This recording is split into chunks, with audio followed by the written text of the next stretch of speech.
Raul, aliás, estarás despedido imediatamente. Ao contrário, ajuda-me a transportar esta enferma para o quarto vazio dos fundos desta casa e vamos pô-la em um colchão, dar-lhe algum alimento e uma tisana qualquer a aquecer. O tom autoritário do esposo, a sua atitude enérgica e decisiva, fecharam os lábios de Yvonne, que não pronunciou mais uma só palavra.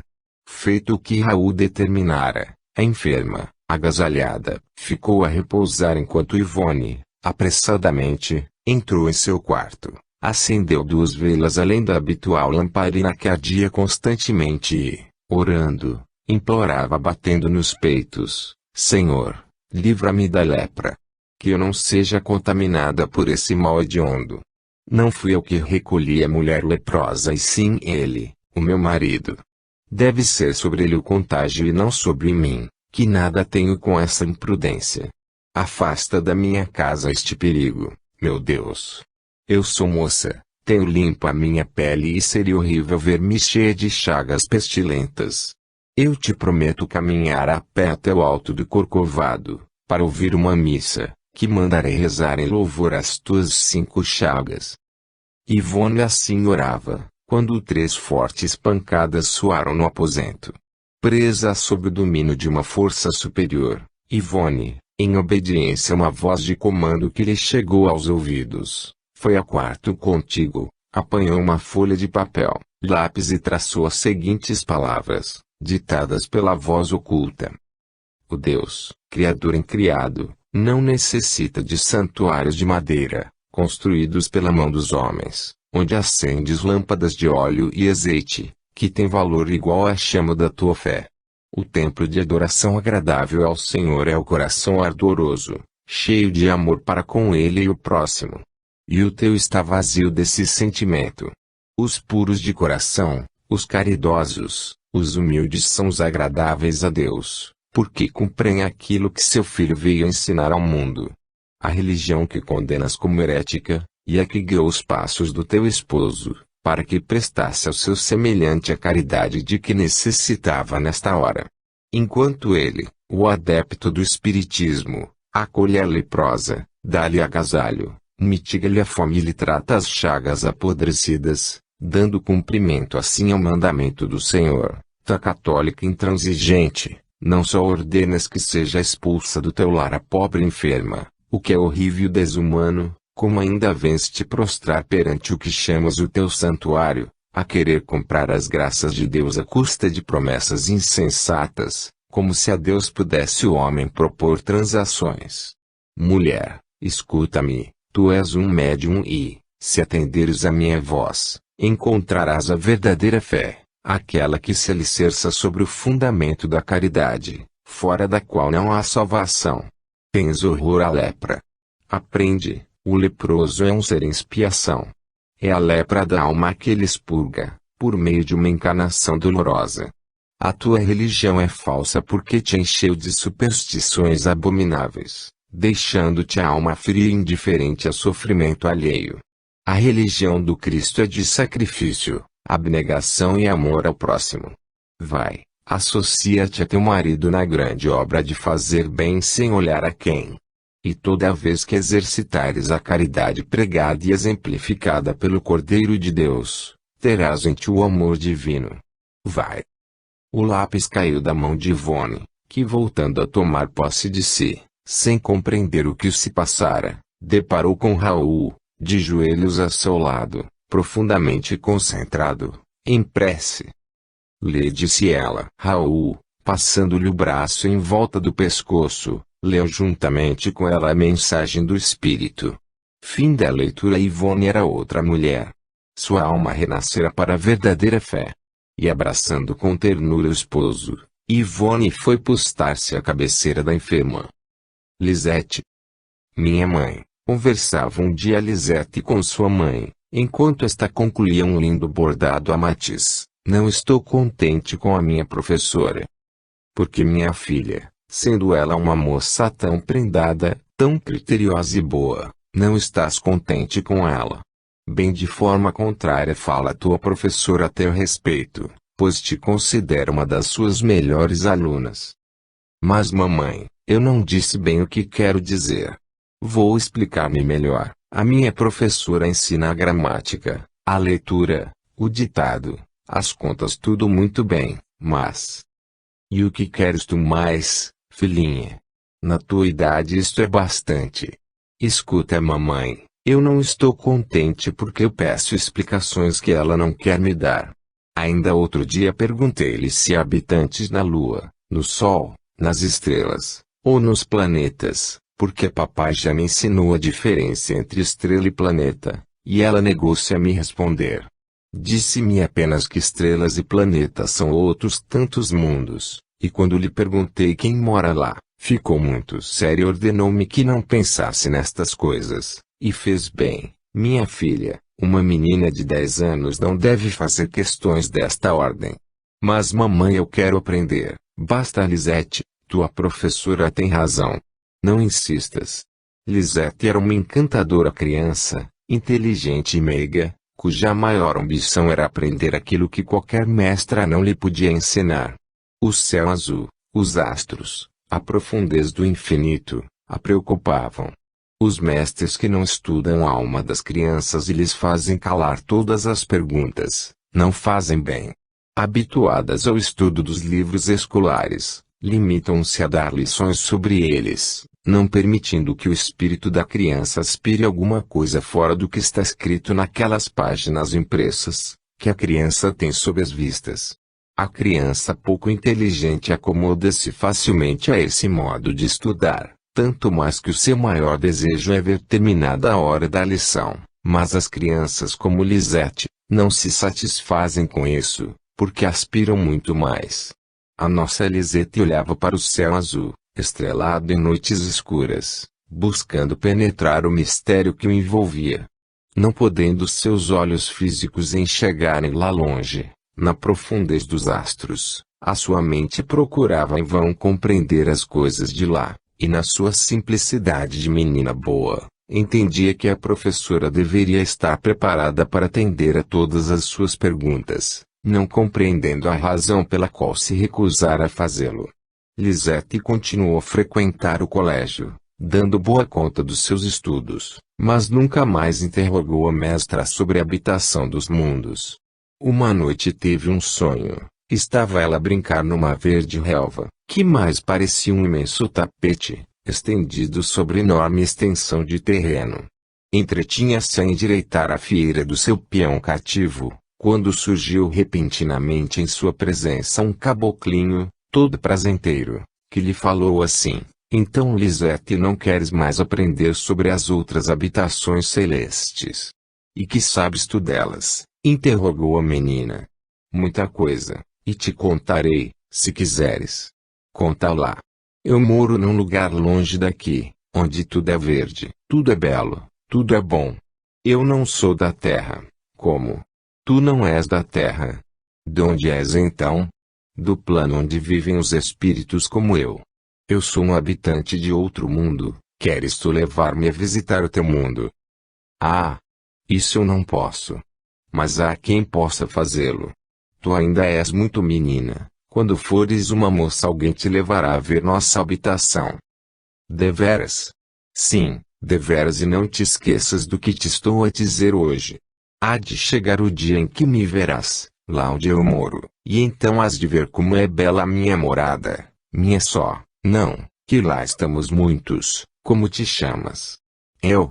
Zitomar. Não te esqueças do meu nome, ouviste? Não o esquecerei. Lisette acordou. Rapidamente recordou todo o sonho. Zitomar, dizia ela, Zitomar, não quero esquecer seu nome. A pequena Lisette a ninguém revelou seu sonho. Oh! Como desejava crescer, para ver realizado seu maior desejo, conhecer os mundos que avistava nas alturas. Para ela os dias se arrastavam com uma lentidão monótona, insuportável. A verdade era, porém, que o tempo seguia sua marcha normal, minuto após minuto, dia após dia, semana após semana, mês após mês, ano após ano. 1929. 15 de agosto. Lisette completando 18 anos. É uma moça bonita, inteligente, educada, tocando muito bem piano, instruída enfim.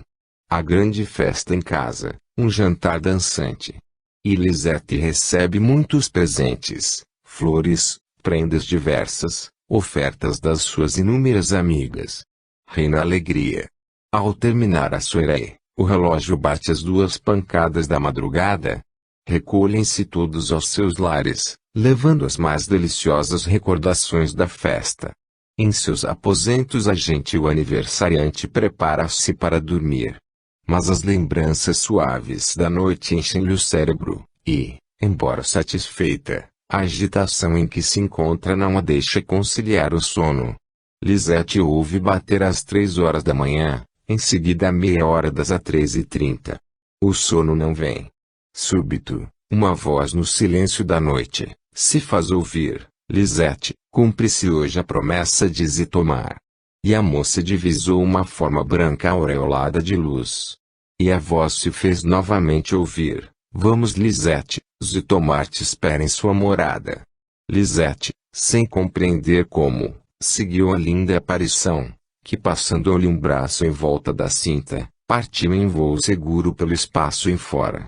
Atravessando o espaço azul, o mensageiro do além ia explicando à moça aquilo que desde a infância ela desejava saber e ninguém lhe soubera explicar: a pluralidade dos mundos habitados. Nesta amplidão infinita que atravessamos, filha minha, é que se pode bem apreciar a grandeza infinita da sabedoria de Deus. Estes mundos que avistas de perto pela primeira vez, são outras tantas moradas, as quais o Filho de Deus anunciou aos homens. Nelas habitam os espíritos que têm atingido a evolução correspondente ao seu adiantamento. Tu não podes hoje nelas entrar e só mais tarde, quando esta faculdade de desprendimento, que hoje começou a desenvolver em ti, estiver em sua plenitude, poderás neles penetrar. Para isso é necessário que o teu moral não se manche no contato das impurezas do mundo em que habitas. O mensageiro do espaço continuou o seu voo, amparando sempre o espírito de Lisette que, emocionado, admirava as maravilhas do Senhor, no espaço infinito. Uma frescura suave, um doce perfume, uma fragrância inexplicável, enchiam a amplidão imensurável. O voo do ser espiritual era balouçado como uma folha leve ao sabor da mansa brisa, mas apesar de sutil e brando, rapidamente ganhava as distâncias sem fim do espaço. Lisette sentia-se tão confortada, tão segura naquelas alturas interminas, como se estivesse recostada em macio divã no seu gabinete de estudo. O mensageiro prosseguiu: Olha, filha minha, para baixo. Vês aquela esfera solta no espaço, a rodar sobre si mesma, verde e prateada em sua cor? É a terra em que habitas. Lisette, olhando na direção indicada, teve um estremecimento, ao perceber a distância que se achava da sua morada e aconchegou-se mais ao seu guia. Não temas, disse-te. Como te conduzo ao espaço, te conduzirei ao teu mundo. Voemos ainda. Zitomar te espera. Mais um voo além e eis que alcança uma verde planície cheirosa como um jardim odorífero. Uma linfa, clara, circunda o solo, fornecendo água límpida e fresca aos habitantes daquele lugar. Lisette e o seu mensageiro pararam o voo ao pé de uma árvore imensa, de cujos ramos pendiam frutos semelhando ameixas coradas. À sua chegada, um vulto interessante, uma caboclinho, em cujo riso aberto e franco ela reconheceu Zitomar, dele se aproximou. Saudando respeitosamente o ser espiritual condutor de Lisette, Deus te salve Menel. A paz de Deus seja contigo, Zitomar. Trago-te Lisette, conforme te prometi. E Zitomar saudou efusivamente a visitante. Deus te guarde Lisette. Menel falou aos dois: Meus amados filhos, eis-vos juntos por alguns momentos, para a prova do que pode o espírito fazer dentro das leis de Deus, no desenvolvimento de uma faculdade mediúnica. Crede-me, nada é impossível ao que crê. Acredita Lisette no poder de Deus, desenvolve com gosto a tua mediunidade e verás de perto as maravilhas do Senhor. Zitomar te é profundamente dedicado e tu saberás a sua história, que um dia contarás aos homens. Apressemos a tua visita, que o dia começa a romper no teu mundo. O galo já canta o alvorecer da manhã. Rapidamente, Lisete, Zitomar e Menel visitaram a morada do pequeno caboclinho, tendo a moça a oportunidade de ver muitos outros seres espirituais, que viviam na mais perfeita harmonia, naquele recanto do espaço, sob as instruções de um espírito diretor, que os instruía e preparava para serem úteis à harmonia universal. Menel, enlaçando Lisete como fizera na Terra, levantou novo voo em regresso ao terreno planeta. E brandamente aproximou-se do corpo estendido sobre o leito, colocou-lhe sobre a teste a destra augusta. O corpo teve um ligeiro estremecimento. E Lisete despertou. Zitomar.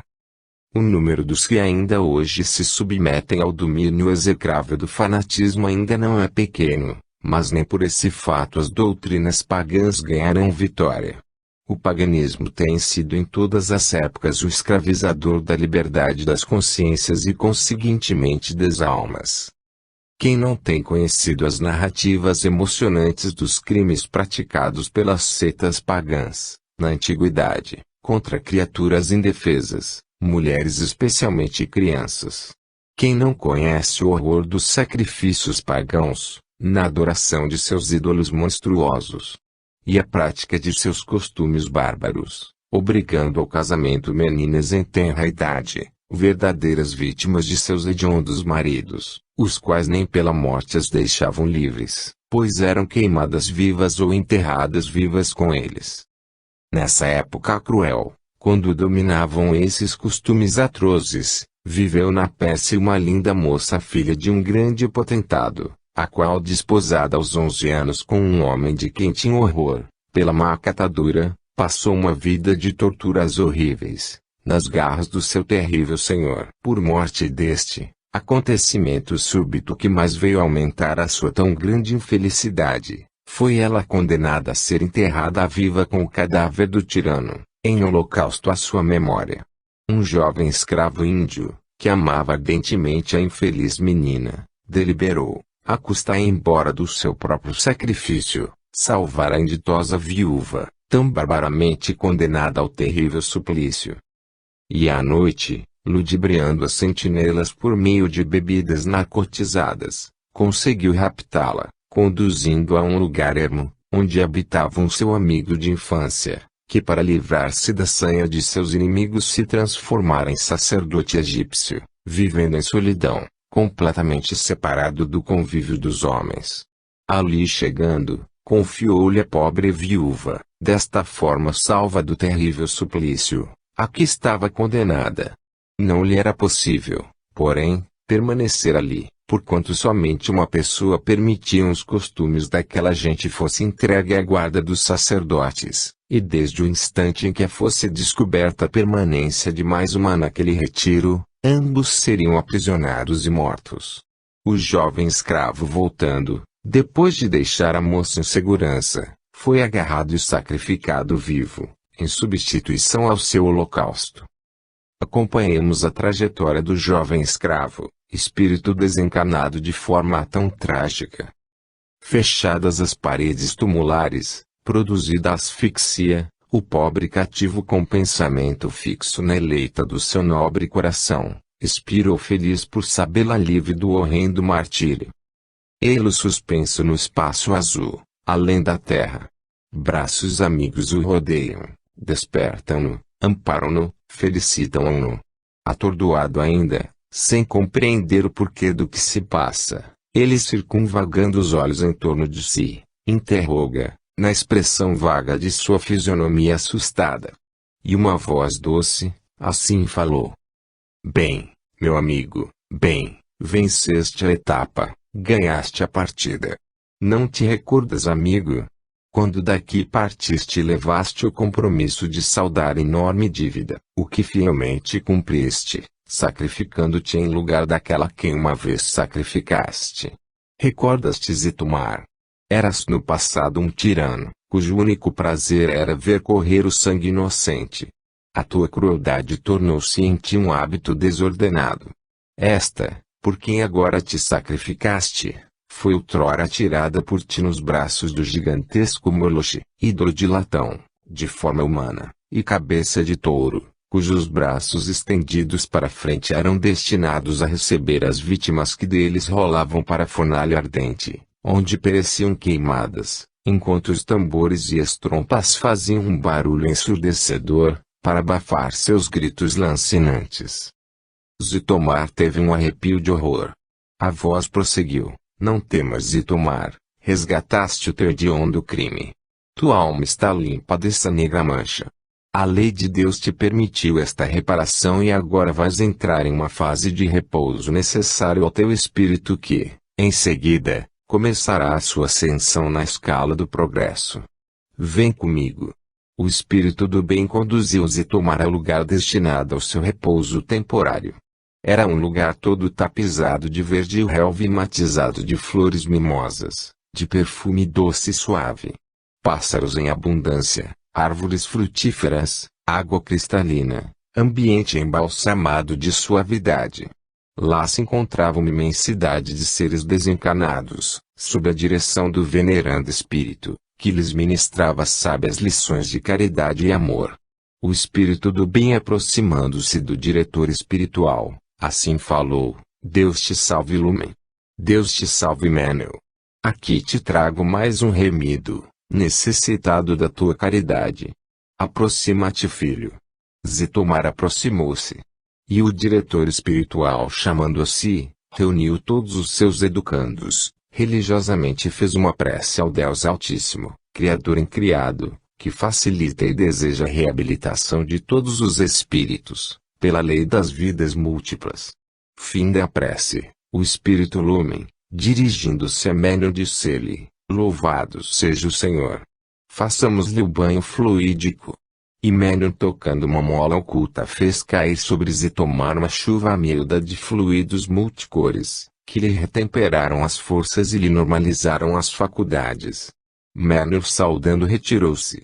Zitomar ficou fazendo parte do grupo dos educandos de Lumen. Uma nova vida começou para ele. A sua inteligência desabrochava para o conhecimento das coisas eternas, o amor pelo próximo arraigou-se em seu espírito. A religião do crucificado foi-lhe ensinada em toda a sua grandeza e majestade. O espírito de sacrifício e abnegação do Cordeiro de Deus, seu amor inexcedível a todo ser vivente, seu perdão ao arrependido contrito, toda a sublime lição da manjedoura de Belém ao Calvário do Gólgota. Zitomar aprendeu nas lições ministradas pelo diretor espiritual. Maravilhava-o a concepção divina do plano do Criador na sublime lei da reencarnação dos espíritos, e ele desejava tornar-se no futuro um espírito luminoso, como aqueles que lhe ministravam a caridade. Quando a sua evolução permitiu, Zitomar foi encarregado de visitar em sonhos os terrenos, incutindo-lhes ideias de arrependimento e salvação. Especialmente em qualquer lar, onde a caridade não erigira ainda o seu templo augusto, Zitomar fazia revelações em sonhos, tentando infiltrar nas criaturas humanas o princípio eterno que assim se traduz: fora da caridade não há salvação. E desejou rever a criatura que sacrificara Moloch em tempos remotos, e depois mais tarde salvara com sacrifício da sua própria vida. Zitomar obteve a graça de vê-la na terra, criança ainda, aos 10 anos de idade, desejando conhecer a vida interplanetária em seus mistérios, não obstante seus verdes anos. E foi assim que Zitomar visitou Lisete, para mais tarde ter a retribuição da sua visita nas condições que conhecemos. Voltemos à Terra. Lisete tem 22 anos, é noiva. É para breve o seu casamento. Ela cisma naquela sua viagem ao espaço, justamente no dia festivo dos seus 18 anos. Uma nostalgia desse país distante a envolve. Nem o carinho de seu noivo naquele dia conseguiu dissipar a melancolia do seu semblante. Pensava em Zitomar, que nunca mais vira em sonhos, recordava a fulgurante beleza do espírito condutor que a levara às paragens do além. À hora de recolher-se orou assim: se não peco, Senhor, concede-me igual ventura outra vez. E dormiu. E sonhou. Zitomar lhe apareceu e lhe disse: Lisete, eu tenho estado me preparando para te receber no espaço, não por simples visita, mas de vez.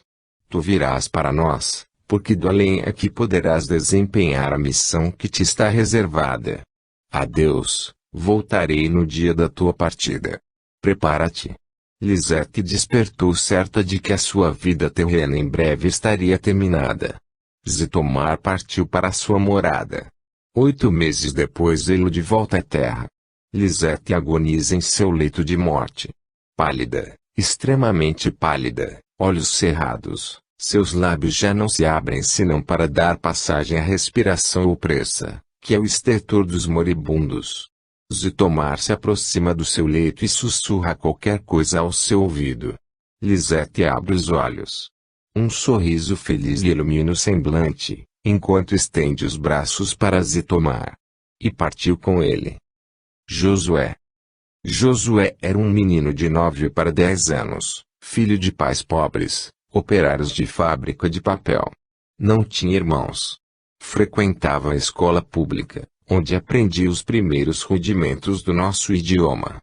Bom aluno, exemplar condiscípulo, gozava da estima de toda a escola. Era um filho modelo, acatando sempre com amor e obediência as ordens e conselhos de seus pais. Feliz no seio de seus companheiros, que o estimavam deveras pelas suas boas qualidades, era comunicativo, alegre, jovial com todos, entrando em todos os jogos de boa vontade. Robusto, sadio, ninguém se lembrava de o ter visto doente algum dia. E os mais fracos em musculatura invejavam a sua força física, realmente extraordinária para sua pouca idade. Havia ocasiões, porém, em que, subitamente, sem que alguém descobrisse o motivo, Josué caía em profundo silêncio, atento, absorto, como que a escutar alguém, escapando-lhe dos lábios um obrigado, dirigido ninguém sabia a quem. E os outros meninos então o chamavam de maluco, que falava só.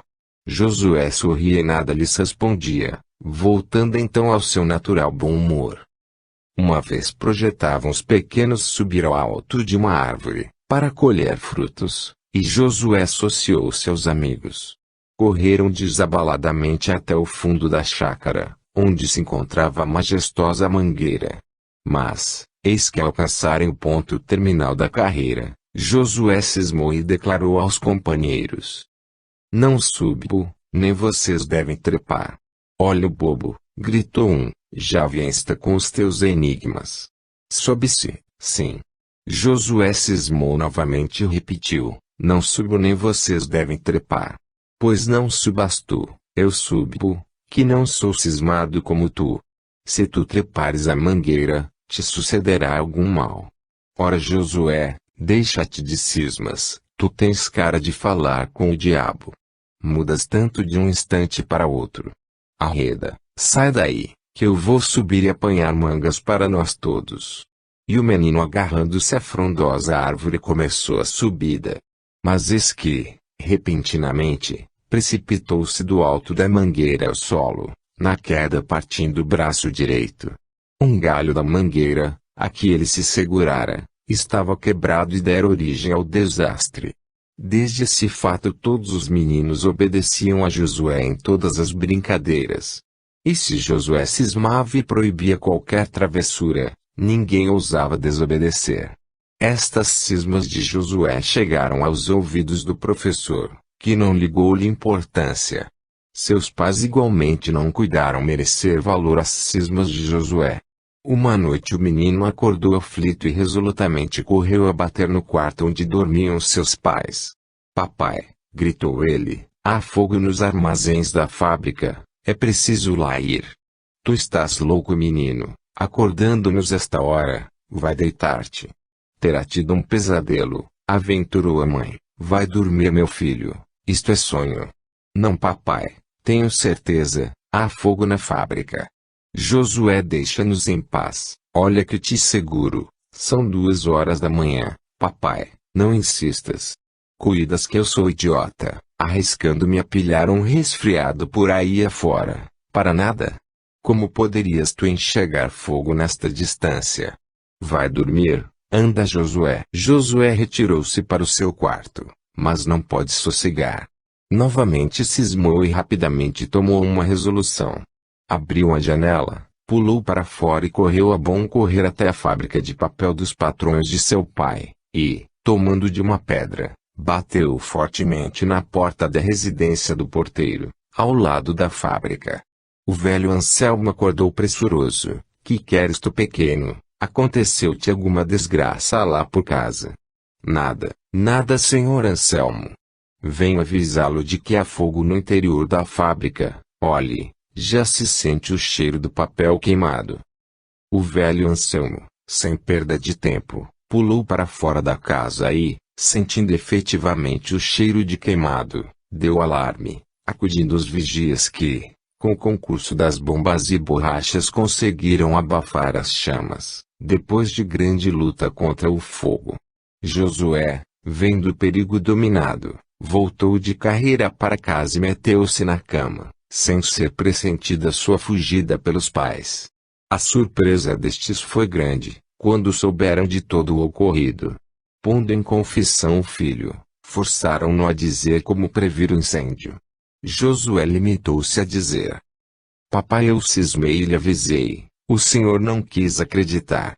Quando Josué completou 15 anos, as suas cismas tinham atingido um grau tal de previsão das coisas e fatos, que ele se tornara, sem o pensar, o objeto da curiosidade geral de todos os conhecidos e amigos de seus pais e companheiros de escola.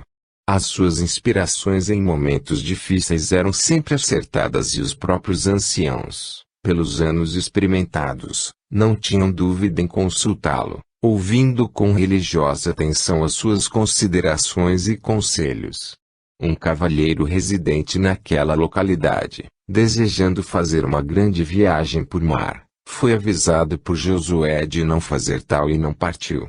Se o houvesse feito, ter-se-ia saído mal, pois o vapor naufragou em pleno oceano. Aos 18 anos de idade, Josué podia responder consultas até sobre moléstias, e curou grande número de enfermos, reputados incuráveis pela ciência. Assim, a sua fama se foi dilatando, até que de outras cidades de longe vinham doentes o consultar.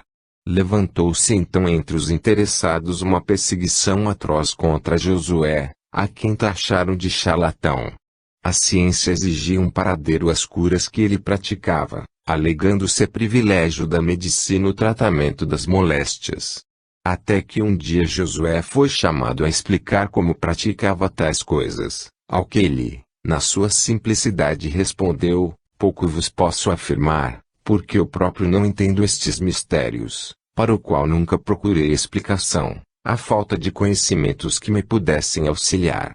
Vós, porém, que tendes do vosso lado a ciência e portanto o saber, é que me podereis elucidar. Digo-vos no entanto a verdade. Vejo com os olhos cerrados aquilo que com eles abertos não posso ver. Quando desejo servir a meu próximo, cerro os olhos e destaco então, perfeitamente, letras, que pouco a pouco formam palavras, até formarem frases completas que respondem ao que desejo saber. Quem coloque estas letras, que formam sentenças criteriosas, ante meus olhos fechados, ignoro. Dizei-me vós, por favor. Mentes. Isto não pode ser como dizes. Senhores, nunca na minha vida pronunciei uma mentira, disse Josué, com tal acento de verdade, que os seus acusadores estremeceram. Por hoje estamos satisfeitos, mas avisamos-te de que, em benefício próprio, não pratiques mais destas coisas. Josué curvou-se respeitosamente ante os mestres da ciência e nada respondeu. Desde que Josué retirou-se, os três esculápios discutiram entre si: este rapaz não demonstra ser louco, mas certamente o é. Deve ser posto em observação no pavilhão próprio. Penso que não, disse outro, afinal de contas, ele não faz mal a ninguém. Enquanto não lhe der a mania para isso. Senhores, disse o terceiro, o ponto principal estás a descurar, e venha a ser, que causa inteligente põe as tais letras em frente do rapaz, quando ele espera a resposta que deseja. E por que razão são acertadas e dão sempre resultado às opiniões que externam? Isto, colegas, é mais sério do que supondes e depende de apurado estudo. Sou de opinião que acompanhemos de perto este rapaz, a ver se descobrimos o mistério. Não procuremos fazer-lhe mal, nem lhe proibamos o exercício da sua faculdade benfeitora. Estudemos, consultando-o. Ainda que mal satisfeitos, foi combinado entre eles o plano que o último apontara. E Josué continuou a sua vida de fazer bem a quem o procurava. Sucedeu que um dia o cientista que opinara pela reclusão de Josué ao Hospício Nacional, recebeu dele o seguinte aviso, em um bilhete escrito a lápis: Senhor, perdoai-me se vos dou o incômodo de lerdes estas linhas. Cumpro, porém, um dever avisando-vos de que não deveis injetar no vosso doente a injeção que pretendeis. Ela terá efeito contrário ao que esperais. O doente em questão não é um louco e sim um obsedado. Tal injeção não lhe fará bem, ao contrário, exacerbará mais o seu estado de agitação. O seu tratamento não é material, pois não há mal físico a debelar. Vosso humilde servo Josué. O Esculápio enfureceu-se e, se não fora a intervenção de um colega, teria mandado enclausurar o pobre moço. Mais calmo, resolveu não prestar atenção aos dizeres do bilhete e aplicou a injeção no doente. O resultado não se fez esperar. O infeliz redobrou de fúria, e se não acudissem 6 homens fortes, que o puseram em camisa de força, ter-se-ia atirado da janela do sobrado ao solo. A verdade da afirmação de Josué tornou-se evidente, tanto mais que o louco bradava em gritos que o deixassem, que cobrava uma dívida, que ninguém o impediria de cobrá-la, olho por olho, dente por dente. Esta situação horrível permaneceu longo tempo sem solução até que um dia Josué, em novo bilhete, humildemente escrito, solicitou licença para visitar o pobre doente. Após acalorada discussão, venceu o parecer do mais sensato e Josué teve permissão para visitar aquele, a quem chamava de obsedado, com a condição de o fazer em presença dos 3 cientistas que o haviam interrogado. Pela manhã seguiram os 3 para o hospital, em cuja portaria aguardaram a chegada de Josué, que não se fez demorar. Caminhemos, senhores, sem perda de tempo. É necessário livrar esse pobre homem das garras do seu terrível inimigo. Os 3 médicos entreolharam-se em silêncio.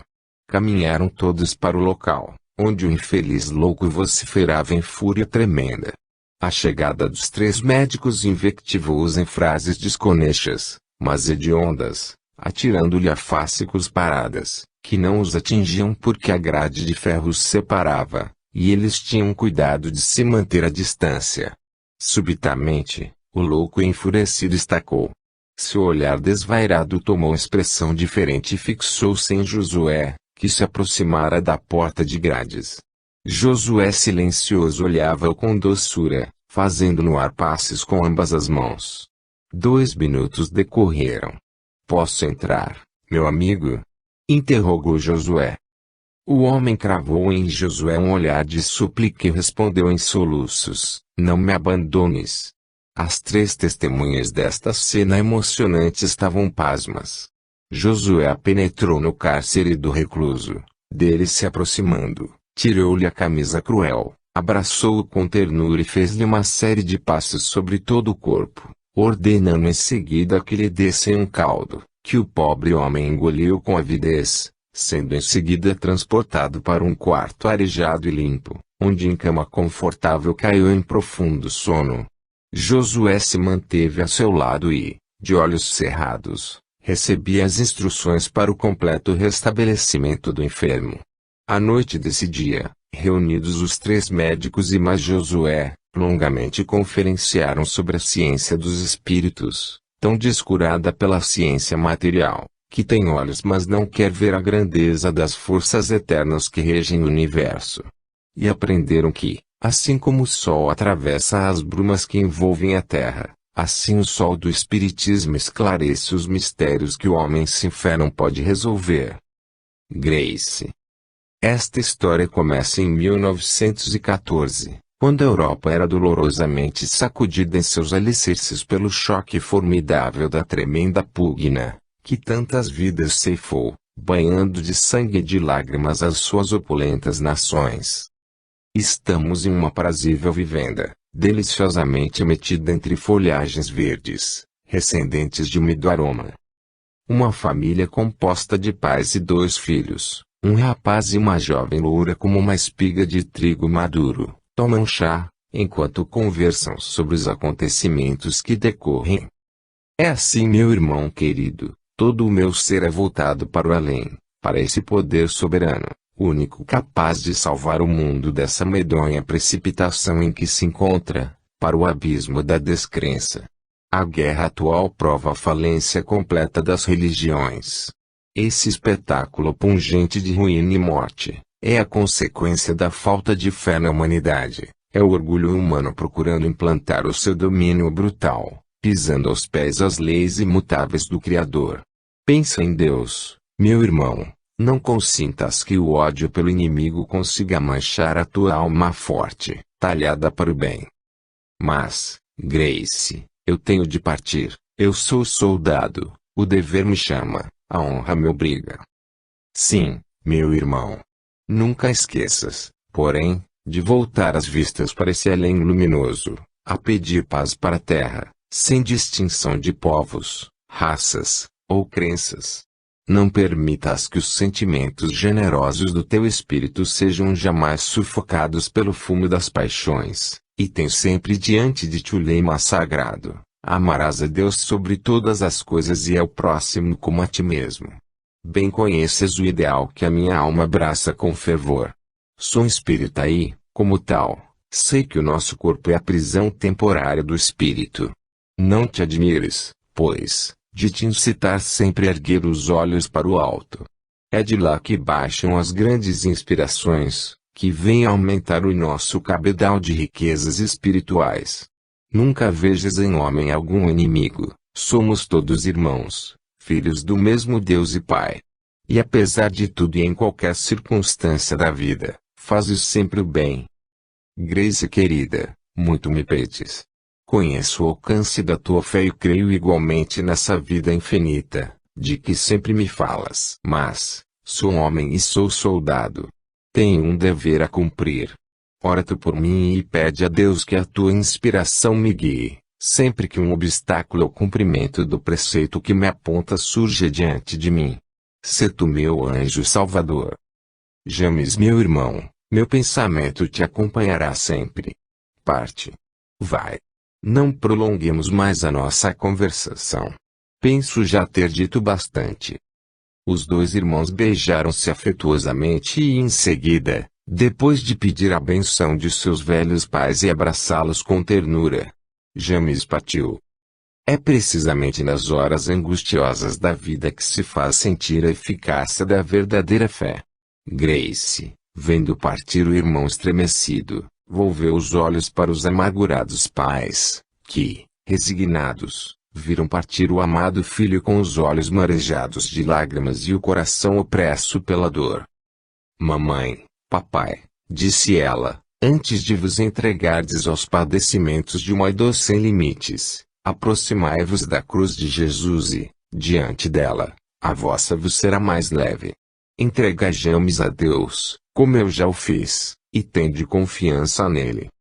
Então aquelas 3 criaturas, prostrando-se aos pés do Altíssimo, oraram pela paz do universo, envolvendo na prece o Filho amado. A guerra continua terrível como um furacão indômito. As atrocidades agravam os ódios, tornando-os cada vez mais intensos. James tinha o pensamento em Grace e recordava suas palavras antes da partida: nunca vejas em homem algum inimigo, somos todos irmãos, filhos do mesmo Deus e Pai. E orava com o pensamento nela, antes de cada combate. Quando lhe tocava a vez de repousar um pouco, encomendava-se a Deus e pedia paz. Uma noite, 2 de novembro, finados. Silêncio profundo. James medita. Pensa nos efeitos terríveis da guerra, nos órfãos, nas viúvas enlutadas. E tudo isso de mistura com o seu dever de soldado, a quem o temor da morte não perturba. Não, ele continuará a se bater com Denodo, em defesa da sua pátria, e se a guerra se prolongar, ele combaterá até que ela termine, porque certamente a vitória estará do seu lado. O inimigo pagará cedo a sua covardia. Quando terminar este drama sangrento que extermina vidas e enluta a terra, então se consagrará a Deus, ao próximo. Por enquanto, não. A pátria estremecida reclama o seu valor, a sua tenacidade, o seu sangue, até, se tanto for mister. James, no entusiasmo do seu monólogo íntimo, parecia delirar.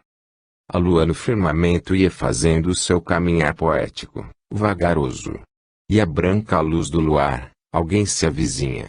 Esse alguém encaminha-se para James. Seus braços estendem-se para ele, seu olhar é doce e melancólico. O moço fixa atentamente a aparição, buscando tocá-la, mas ela estende o braço, mantendo a distância. E então um grito se escapa do peito ansioso de James. Grace! Deus do céu! Morreste, minha irmã! De outra forma, como poderias tu ter vindo até mim? Grace! Grace! Gritava o moço em lágrimas. A linda aparição meneou a cabeça em sinal negativo. Estás viva, então? Vens lembrar-me o meu compromisso contigo? Sim, balbuciou Grace, todos os homens são irmãos, filhos do mesmo Pai que é Deus. E desapareceu como viera, lentamente, lentamente. Os velhos pais de James ainda não tiveram notícias suas.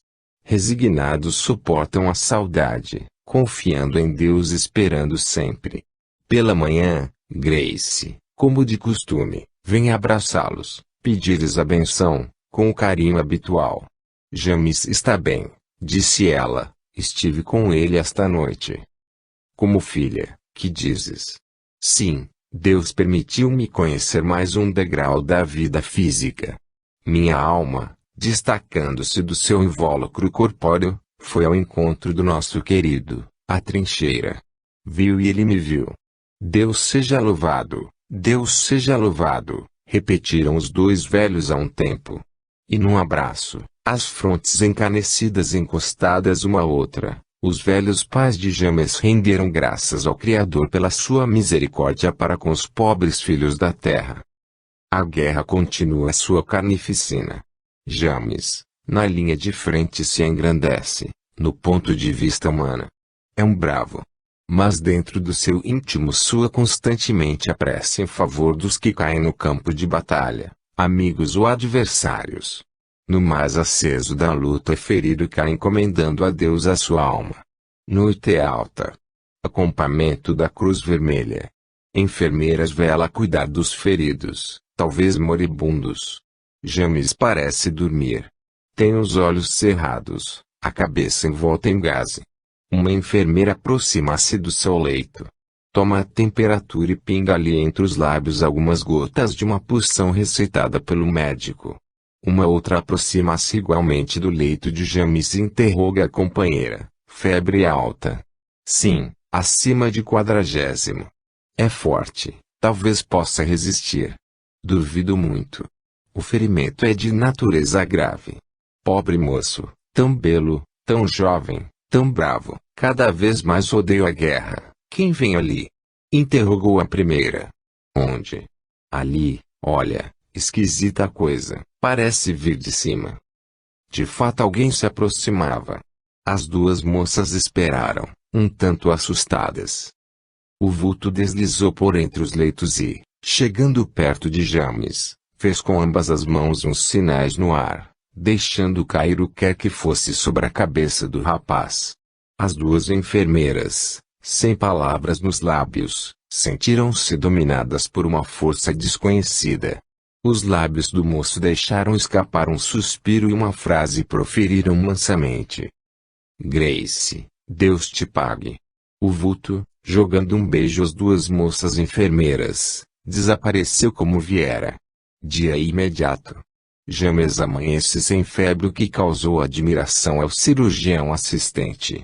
As duas moças silenciaram sobre o acontecimento da véspera. O organismo robusto do rapaz em breve reagiu, tornando-se rápida a convalescença. No entanto, era indispensável o seu regresso à pátria e à família. E voltou. Em casa de James. Todos o cercam, o beijam, o abraçam com carinho, extremoso. Graças a Deus não voltarei aos campos de luta. Quanto sangue, quanto horror! Oh! Quando a paz de Deus porá um termo a esses monstruosos conflitos, suprimindo as causas que lhes dão origem? Quando, meu irmão, os nossos espíritos evoluídos compreenderem o que há de mais belo em todo o universo, a caridade, a humildade. Evaldo. Espaço infinito. Povoados de seres espirituais, porque Deus nada fez inútil, vazio. Foi Ele também quem povoou os mares de habitantes próprios, foi Ele quem encheu as florestas da rica fauna e da flora opulenta, que neles existem. Foi Ele também o Criador onipotente, onisciente, quem criou, anima e sustenta esse espaço ilimitado, que da terra se vê azul. Lá vivem as almas dos que amamos e daqui partiram, deixando-nos imersos em profunda saudade. De lá vieram elas, bem como nós também viemos. E para lá voltaremos nós, como esses entes queridos também voltaram. Quando daqui partirmos, número muito maior de criaturas queridas iremos encontrar além, aqueles que compartilharam conosco de outras existências terrenas, que foram, em épocas que não recordamos, membros das nossas inumeráveis famílias, amigos amados. Espaço infinito. Entidades espirituais, cuja elevação se evidencia na brancura das vestes e na auréola luminosa que os envolve, encontram-se em redor de outras entidades, ainda não brilhantes, que atentamente os escutam, frontes baixas, atitude pensativa.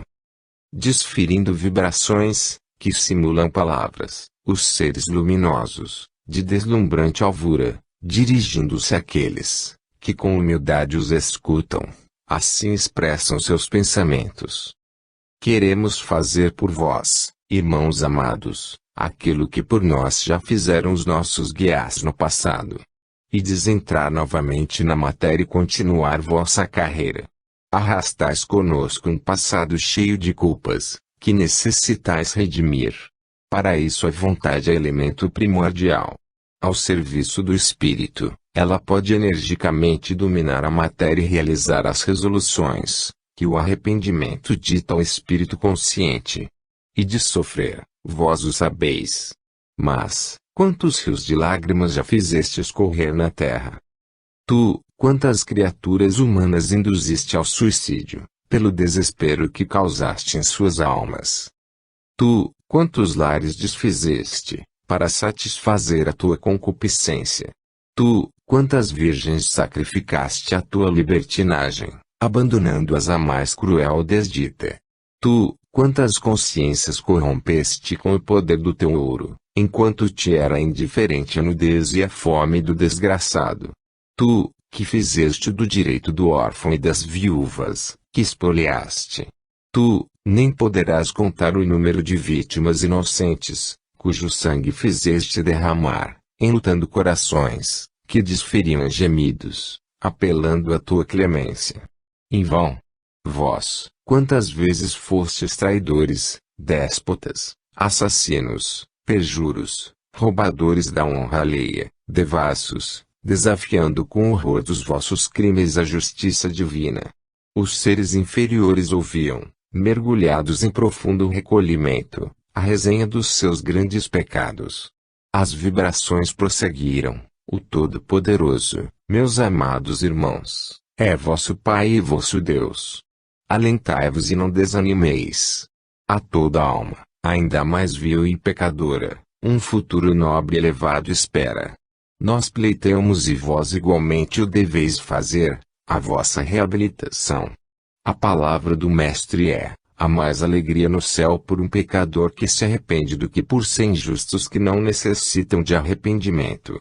O vosso futuro está nas vossas mãos. Ides voltar para a terra, tomando um outro corpo de carne. Estais hoje perante nós, reunidos como irmãos, esquecendo injúrias, crimes, vinganças, outrora existentes entre vós. Perdoai-vos reciprocamente, para que pereça neste perdão o ódio que vos animava uns contra os outros. Dolorosamente ide preparando a vossa ascensão na escala espiritual.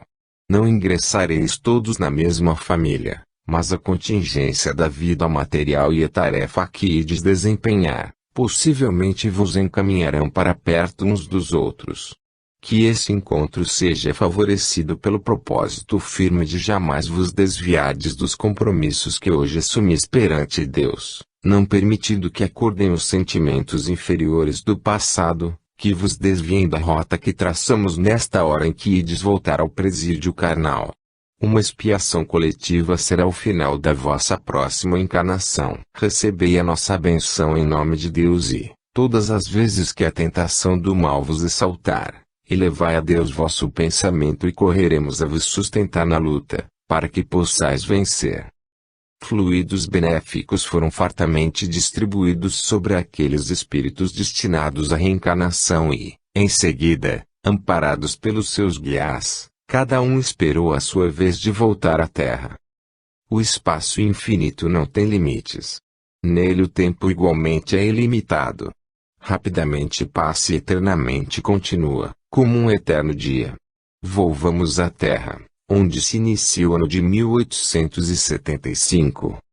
Aqueles que, aconselhados pelos seus guias, tomaram rumo a novas encarnações, um após o outro voltaram ao planeta e aqui se encontram, na luta pelo progresso, tornando-se cada um o arquiteto do seu destino. Alguns, mais fracos, caindo, para logo se erguerem. Outros, sentindo como que uma intuição secreta livrá-los das tentações, evitando o mal. Muitos deles, encontrando dificuldades de toda a sorte no caminho da vida, vivendo torturados pela dor, pelas dúvidas, pelas ingratidões, sem poder de pronto levantar o fardo pesado das provações, que os sufocam. O encarcerado na carne não pode conhecer em totum a história da sua alma. Havia, no entanto, um do número daqueles que escutaram as palavras do instrutor espiritual no além, que guardou nos recessos da sua alma uma impressão indefinível, como uma recordação vaga de um compromisso solene tomado pela sua consciência, compromisso ao qual absolutamente não poderia faltar, como se dele dependesse toda a sua felicidade. E um receio secreto de ofender, ainda que de leve, a esse alguém, que não conhecia, impunha-lhe o dever de conduzir-se sempre bem, em qualquer situação da vida. Era ele um moço de 25 anos, Evaldo. Filho de importante família, seu pai era um magistrado íntegro, sua mãe, virtuosa e culta senhora de melhor sociedade do seu país. Evaldo era melancólico, não lhe faltando candidatas, nem recursos e posição para contrair um bom casamento. Até então nunca moça alguma se afeiçoara, permanecendo solteiro. Uma esposa, dizia ele um dia a sua mãe, ocupa um lugar sagrado no coração do homem. Eu ainda não encontrei aquela que ocupará esse lugar no meu e tenho pressentimento de que só encontrarei no último dia da minha vida. Afasta de ti tal pensamento, meu filho, tu és mocidade, estás na idade dos sonhos e das ilusões, não assentam bem em um jovem essas ideias lúgubres. Mas eu, minha mãe, penso assim, porque hei de ocultar de ti o meu modo de sentir. Tenho pressentimentos íntimos, que a ninguém revelo, mas, a ti. Para que escondê-los? Ouve, todos nós temos uma consciência, que aprova ou condena cada um dos nossos atos, não é assim? Pois bem, a minha consciência fala dentro de mim, como uma voz superior, extraterrena. Ela não se limita a aprovar ou condenar as minhas ações. Faz mais, avisa-me em tempo oportuno. Ainda ontem, em passeio com diversos amigos, pretendamos entrar em um lugar onde se bebe, se joga, e se desfruta prazeres outros. Todos entraram, mas eu, logo escutei voz interior avisar-me, não entres. E não entrei. Porque não aceitei eu a mão de Carlina, a linda herdeira do milionário que tão bem conheces. Não tem ela desejo de casar-se comigo? Não é prendada e boa? É verdade que não a amo, mas eu não amo nenhuma. Esse alguém me aconselhou, não cases, não és tatu.